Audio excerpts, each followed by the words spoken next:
Amitabh? Yeah, sir. It's visible. Okay, perfect.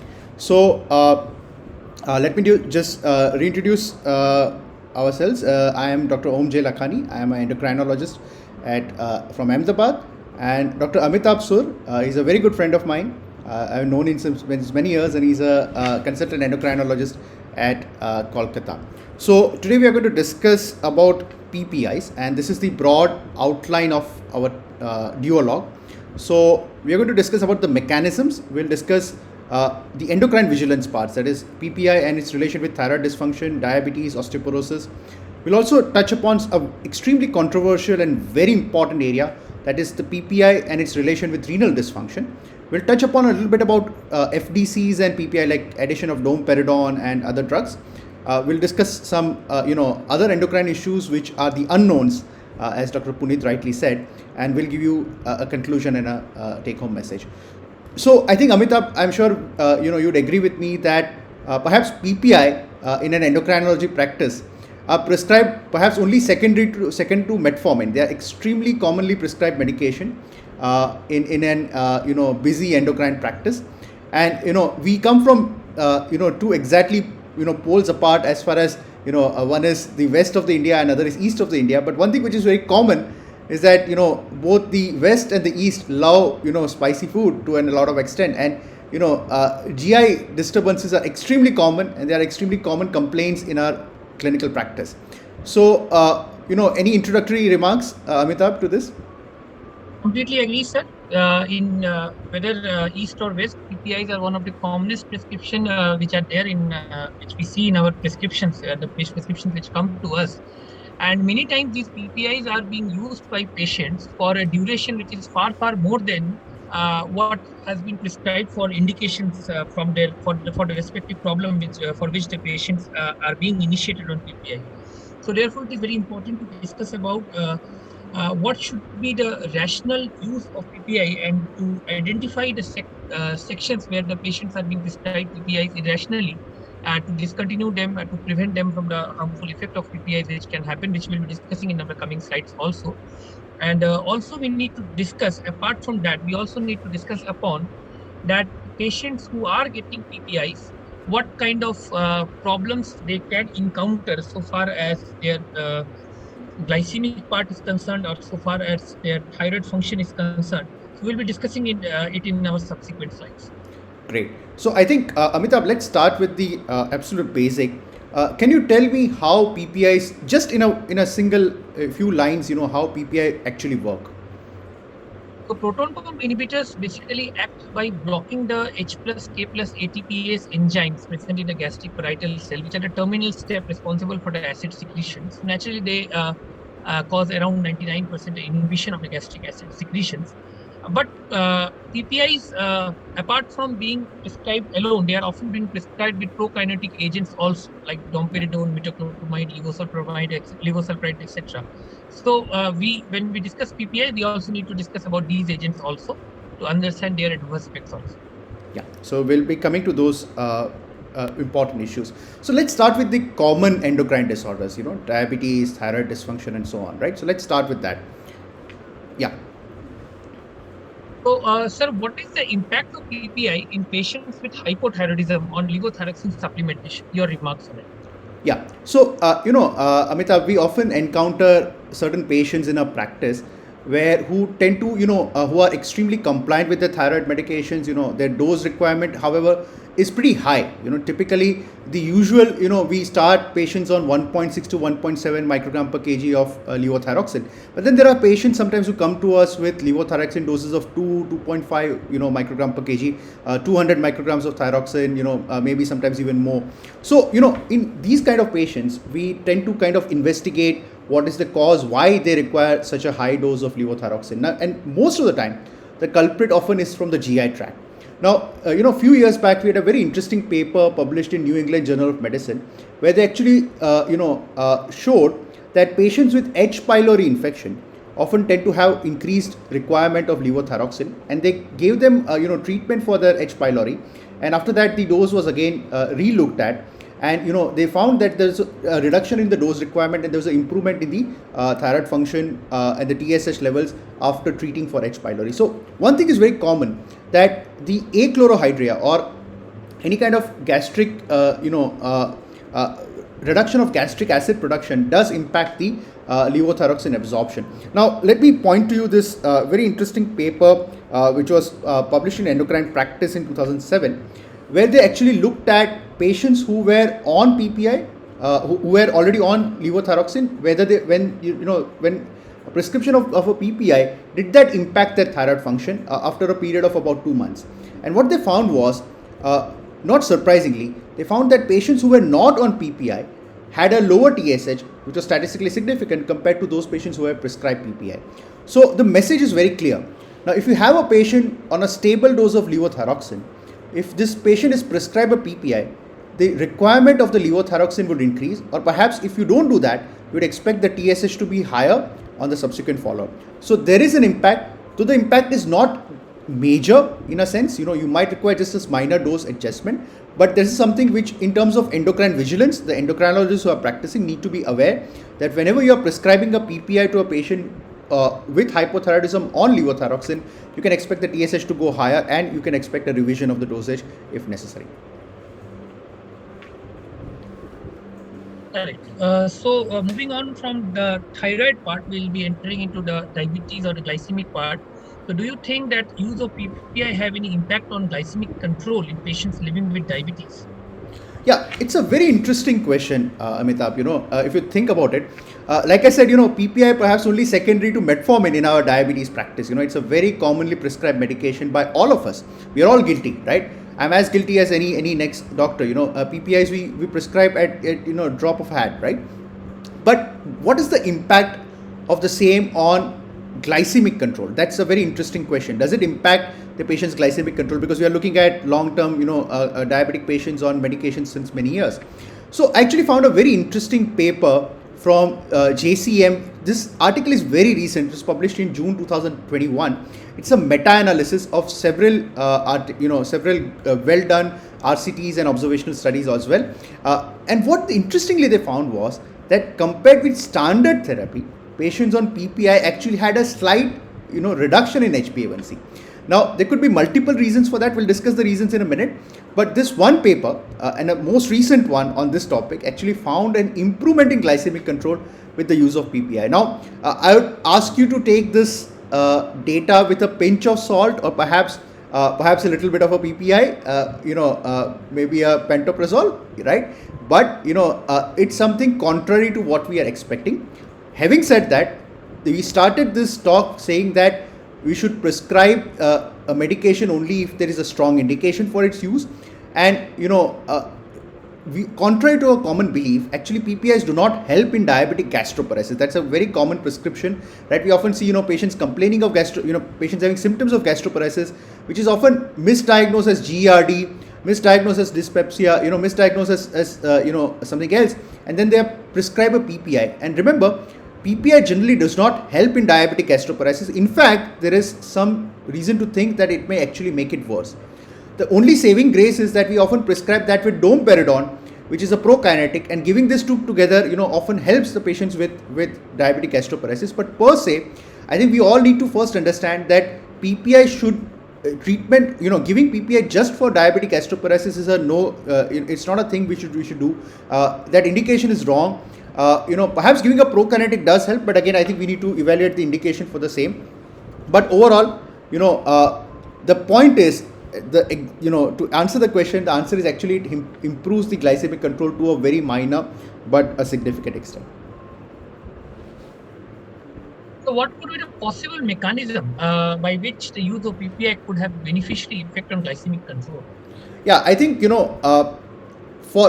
if you ask me personally, I think, it might be just because there might be improvement of compliance, because we often prescribe PPI with domperidone, and sometimes, these patients do have, GI disturbances after taking perhaps metformin. But if you see the, the mechanism, the endocrine mechanism behind it, the PPIs we know increase gastrin level, right? And, all these GI hormones have some kind of link with each other. We all know that. So what has been shown is that, and this has also been shown in animal models earlier, that increase of gastrin increases the beta cell proliferation, and perhaps this is the reason why there is an improvement in glycemic control. But once again, let me remind you, though this is the most recent and it's a meta-analysis, and in terms of evidence, meta-analysis often stands ahead of any other data. We need to kind of analyze this data, read this paper thoroughly before we use this in this regards. And we must always remember, for every meta-analysis like this, there are a lot of other papers which have shown that PPIs do change the gut microbiota and may have an adverse impact as well. So I think this is one paper which shows that there is an improvement, but I think we need to again take this with a pinch of salt.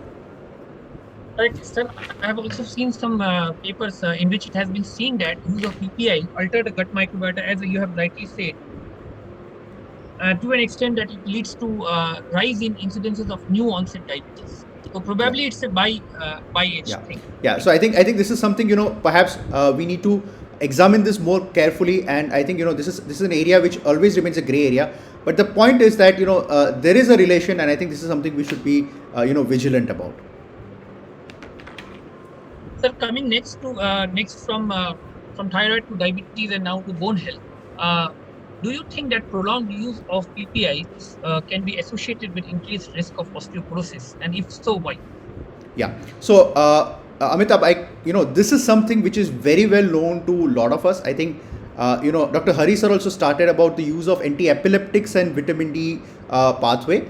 The same way, PPIs have been very well known to increase the risk of osteoporosis, increase the fracture risk overall, right? And this comes from a meta-analysis done by you way back in 2008 and published in BMJ 2012. This is meta-analysis of several trials, and they clearly found that there is a increased risk of there's a clearly increased risk of fracture in patients who have been on PPI for a long period of time. Now, the mechanism is something which is very interesting. There are many theories for this, right? The most obvious theory is that PPIs are known to impact the absorption of calcium as well as absorption of magnesium. So these are all very well known correlations. And with this, there is remember, when the calcium is absorbed sparsely from the GI tract, there will be activation of the PTH axis. There will be increased parathyroid hormone secretion, and increase of PTH would naturally lead to increase of bone turnover, increase of osteoclastic activity, leading to more bone breakage, right, which would again impact the risk of probably the development of osteoporosis. Secondly, gastrin is also to be blamed for this, right? Gastrin, on one hand, it increases PTHRP. It to some extent impairs PTH production. So there's again a dichotomy here, and it increases the histamine, and histamine increases the osteoclast activity. So again, this is a relation. So there is an increased osteoclast activity and there is increased breakage. And third thing, what we need to see is, remember, we are not just dealing with the risk of fracture. I said, with risk of osteoporosis, there is increased fracture risk. And this fracture risk is also contributed by B12 deficiency, which could be, which is again part and parcel of PPI therapy. And B12 deficiency leads to increased risk of falls.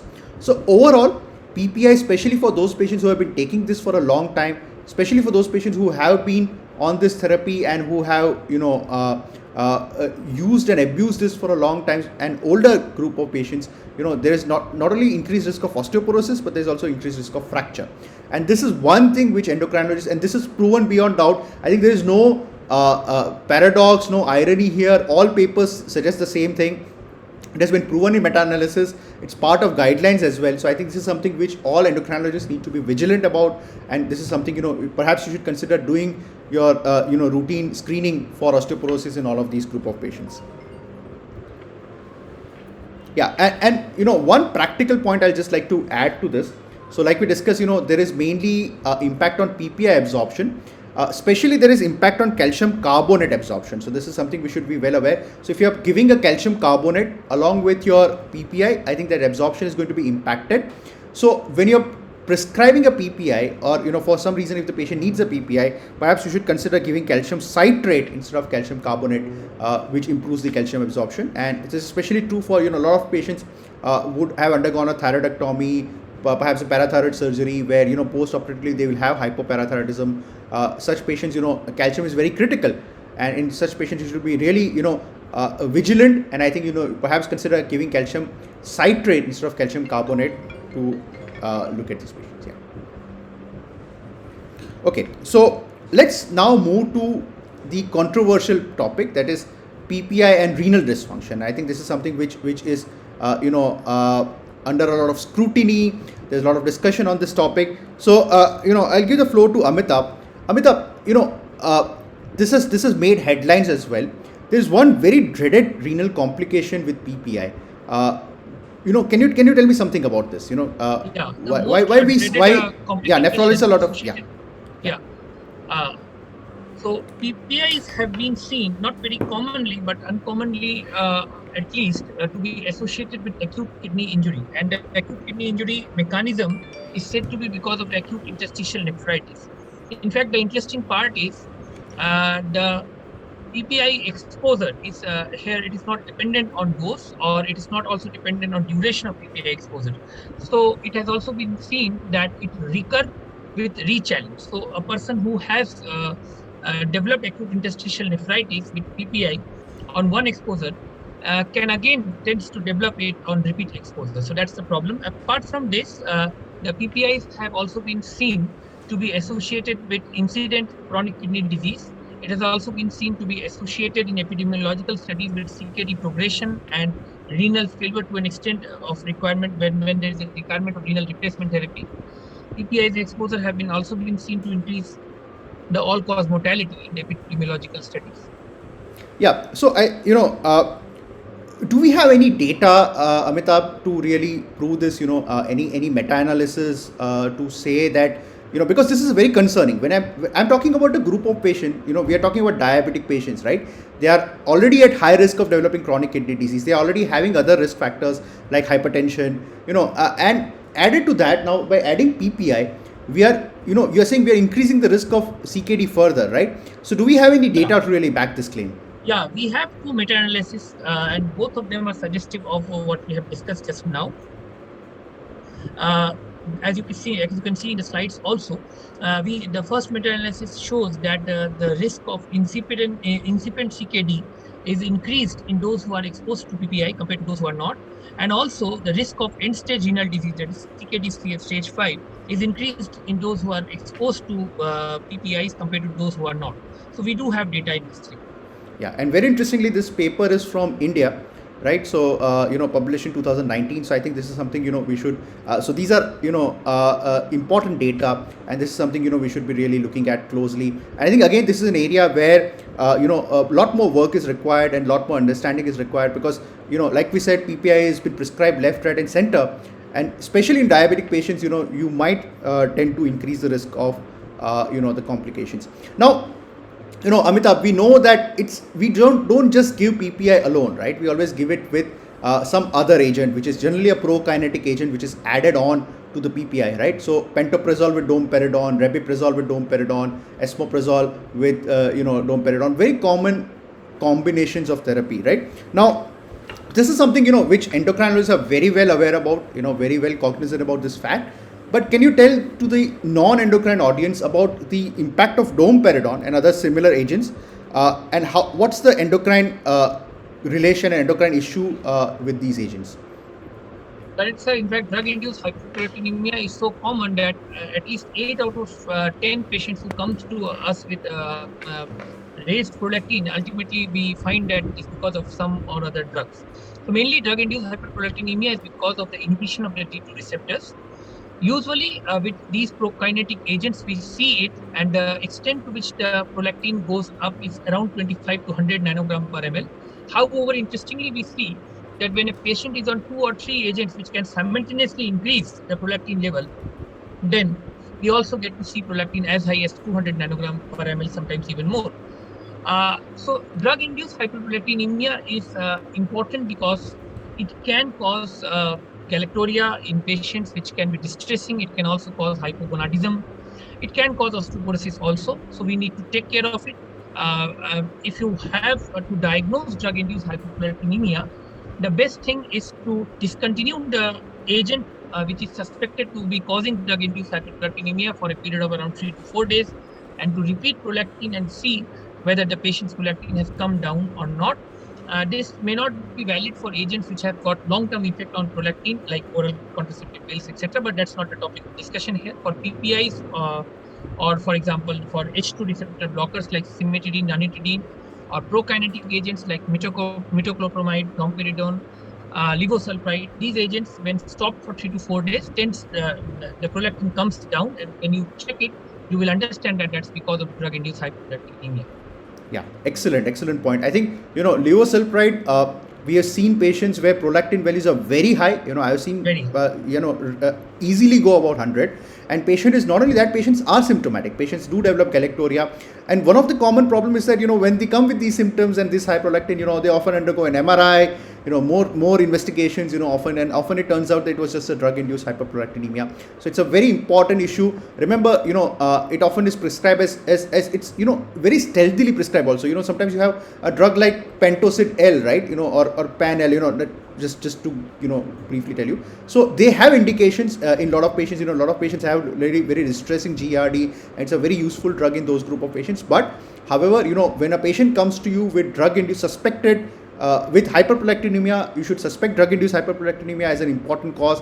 Look at all the patient's medications, and you have one of these a few medications. You should consider stopping this medication as Amitabh rightly said, for a couple of days, and repeat the prolactin to really see whether it was a drug effect or whether it was indeed the patient has an inherent other etiology for hyperprolactinemia. Right. So let's now look at remark I would like to add here. Even in patients who are having drug-induced hyperprolactinemia, you still can have conditions like prolactinoma or SOL. So you need to maintain clinical suspicion. Correct. And when in doubt, opinion of an endocrinologist can be taken here. Yeah, absolutely. So let's look at some other endocrine issues associated with PPI. So which electrolyte must be specifically monitored, you think, on patients who are on PPI? Yeah, so this one we discussed a little bit earlier as well. Magnesium, right? So remember, it's very well known that PPIs produce hypomagnesemia, right? It medically prevents the absorption of the magnesium from the GI tract. So it's a very important, very well known electrolyte imbalance or electrolyte disturbance seen. Now, in routine cases it may not create a problem, but remember, the patient might already be on some other drugs which can produce hypomagnesemia, like diuretics, again very commonly prescribed in patients with cardiovascular disease, heart failure, with diabetes. So again, this is something you should be very well accustomed to looking at the patient's prescription and looking at other drugs which could potentially also produce hypomagnesemia. And remember again, if the patient has long QT or patient has history of torsades, remember hypomagnesemia can trigger an arrhythmia, again important cause of sudden cardiac death, right? So this is something you should be very well aware about. I think if you have patients already on agents which can potentially produce hypomagnesemia, it would be a good idea to monitor the magnesium levels when you are prescribing a PPI. So this is something you should look at and you should be very well vigilant about. And I think yeah. Which vitamin deficiency is common with the use of PPI? You have already so we already discussed this. Yeah, absolutely. So again, B12 deficiency, I think perhaps we are all B12 deficient. A lot of us are vegetarians. Very common problem, especially in my part of the country. And I think again, B12 deficiency is made worse with PPI. But however, giving supplements generally is not impacted by PPI. So unlike your levothyroxine. So in this case, you please feel free to supplement these patients if necessary. And again, a word on iron deficiency. Again, non-heme iron is affected by PPI. So it generally does not lead to clinically significant anemia on its own. Remember, patient might be B12 deficient also, and there could be other issues. But if the patient is again on iron supplements, the dose may require to be slightly increased. So again, this is something you should be very well aware. So again, iron absorption is impacted. And again, if you are giving a PPI, perhaps you might have to give a higher dose of your iron supplements. Okay, and yeah.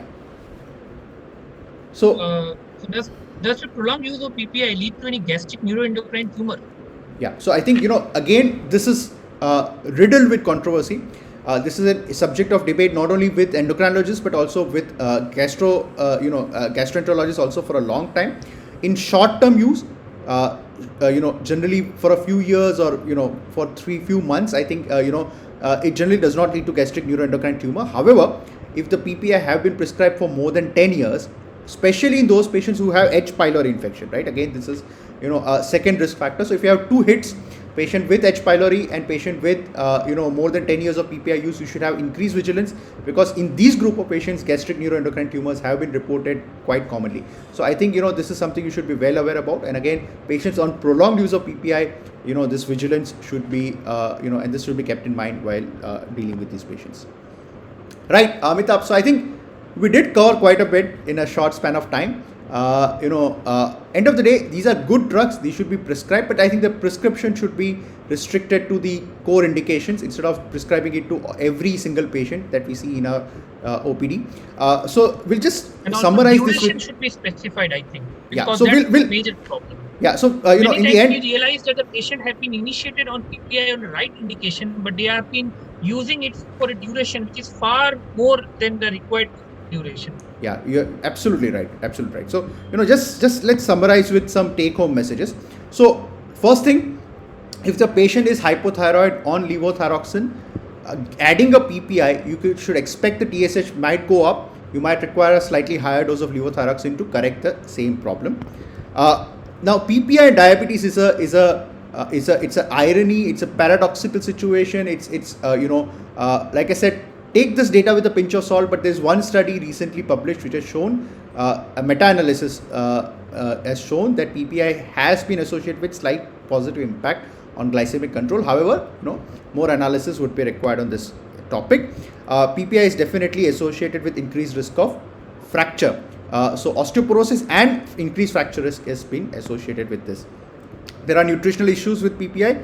It can reduce magnesium levels. It can reduce B12. It can cause B12 deficiency and iron deficiency, and it can cause impact the absorption of calcium. Specifically, if you are giving this patient calcium carbonate, perhaps it would be a good idea to switch to calcium citrate.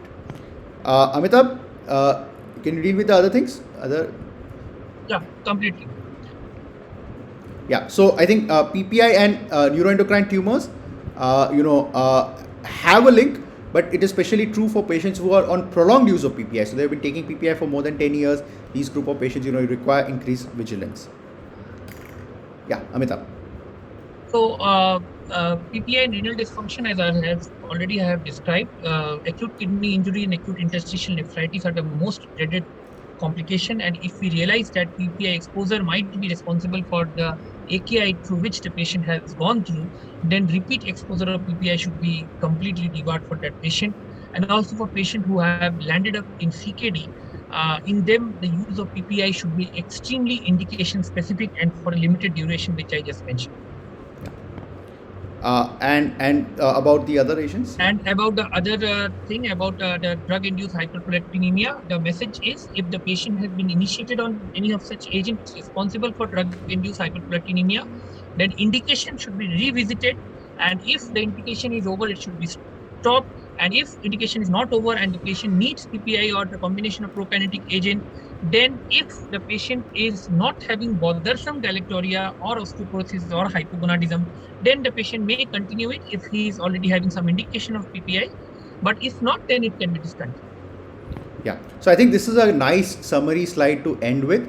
You can take a screenshot. I'll not go into too much detail, but the message overall is that the PPI, the use of PPI should be Amitabh rightly said. A, whether it is indicated or not, whether the indication, it's a right indication or not. Second, you should have a finite duration of therapy. It should not be something which should prescribe lifelong along with any other medication which has been given, right? It's like I said, it's a common practice. And third thing, I think most importantly, we should be aware about the potential adverse effects and screen these patients for these potential problems, and keep a strong vigilance on the same, right? So thank you so much. And before we end this, I'd like to thank the Endocrine Society of India for giving us this opportunity, right? And I think it's been really a privilege to be a part of this. Amitabh, any last words you want to add? So same, I also want to thank Endocrine Society of India for giving me this platform to present my point here. Thank you everyone.